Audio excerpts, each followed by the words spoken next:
Well, Mr. KV Chaudhary took oath as the Central Vigilance Commissioner today, an appointment that has seen its fair share of controversy, with lawyers like Prashant Bhushan and Ram Jethmalani questioning Mr. Chaudhary's appointment and whether it was proper for the government to actually put him in this post and appoint him to this position. They've cited several reasons for doing so. I spoke earlier to the new CVC, Mr. Chaudhary, for more on that controversy and for his agenda in office. Mr. Chaudhary, congratulations, sir, first of all, on your appointment. There has been a huge gap, sir, between your appointment and when the last CVC was in office. In fact, that gap has been, several months long. Now, according to one report, there are some 40,000 plus complaints that are pending currently with the Commission, and this is according to an RTI. You clearly then, sir, face an enormous challenge in your tenure. I've also read the news item relating to the pendency of the complaints, and there is also mentioned there that in the meantime a good number have also been disposed of. We will certainly take stock of the situation. My another colleague, Mr. Bhasin, will be joining tomorrow, and we will spare no efforts to bring this pendency to a reasonable or manageable level. What would you say are the key goals for your tenure? What are the one or two things that you would like to focus on? I would like to do two things immediately. One is there is a need to improve the preventive vigilance mechanism in the various departments which report to us, namely the vigilance organizations. I believe that prevention is better than cure. So, we need to look at the preventive vigilance aspect with more interest and see that we streamline our procedures in such a way that there are lesser number of areas where there is scope for corruption or delays, and the work moves seamlessly. So, if the work is not moving seamlessly and there are areas of discretion, then there is scope for corruption and delays.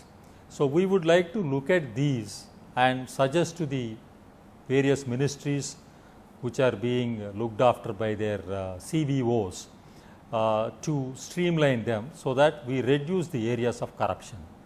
The second important work for me is that we would like to bring down the time gap between the date of detection of an offence or a misconduct as they call, and the date on which it is taken to a logical conclusion. Of late, it is not uncommon to notice that it takes anything like 10 years or more also in some cases before a case is finalized. If the person who is involved in the case, he has been found to be guilty, then we have had such a guilty person on our rolls for such a long time for no reason, merely because of delay. Whereas, on the other hand, if the officer has been not to be found guilty and he is acquitted, he has been unnecessarily harassed for a long time, because in the meantime he would have foregone his promotions and various benefits. So, we would like to cut down this time and bring it within a time bound. Yes, sir, but isn't there also a need to protect whistleblowers? Doesn't that also need to be a priority area, because many people are willing to speak out but they are afraid?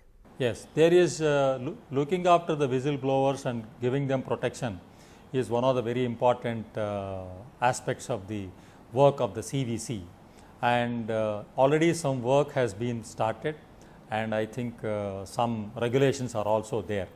But at the same time, what we notice is that a large number of the whistleblowers, they simply blow the whistle, but they don't provide any credible evidences or credible information. It is not enough to say that Mr. X is corrupt, Mr. Y is amassed wealth, but I mean, you need to give something more than that for a organization to move, because given the number of such petitions or such cases which come, any meaningful investigation is possible if the whistleblower gives some worthwhile, actionable information. So, that is what we are looking at. But I would assure that complete confidentiality to the whistleblower and complete protection to him.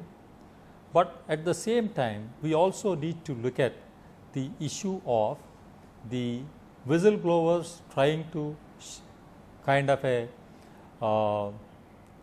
solve their personal problems or malafide reasons and making allegations against officers who are doing their job in their right manner.